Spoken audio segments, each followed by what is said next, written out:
নমস্কার, আমি শান্তনু চক্রবর্তী, আরজিএল পরিবারের একজন সদস্য। ইস্টবেঙ্গল ক্লাবের মেয়েরা সাব চ্যাম্পিয়ন হয়েছে, সেই জন্য তাদেরকে জানাই অভিনন্দন। আগামী দিনে তারা আরও ভালো পারফরমেন্স করবে এই আশা রাখি। আমাদের দেশ ভারতবর্ষ আমাদের কাছে মায়ের মতো, অথচ এই ভারতবর্ষের বিভিন্ন প্রান্তে আজও কন্যা সন্তান অবাঞ্ছিত এবং অবহেলিত। প্রতি মুহূর্তে কন্যা ভ্রূণকে হত্যা করা হচ্ছে।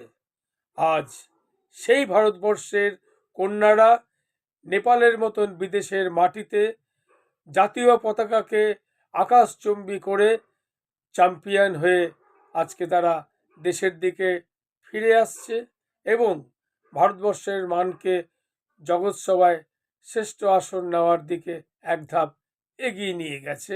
হ্যাঁ, মেয়েরা আবার প্রমাণ করে দিল যে তারা চাইলে সব কিছুই করতে পারে। তারা চাইলে সব কিছুই তাদের পক্ষে করা সম্ভব। এই একইভাবে আমাদের ইস্ট বেঙ্গলের মহিলা টিমও নেপালের মাটিতে তথা বিদেশের মাটিতে আমাদের দেশের সম্মানকে তথা দেশের পতাকাকে সগৌরবে তুলে ধরলো। তারা ধন্যবাদ জানাই আমাদের এই লাল হলুদ প্রমিলা বাহিনীকে তাদের এই অসামান্য সাফল্যের জন্য। তাদের আরও উত্তরোত্তর শ্রীবৃদ্ধি কামনা করি। জয় ইস্ট বেঙ্গল, জয় লাল হলুদ প্রমিলা বাহিনী।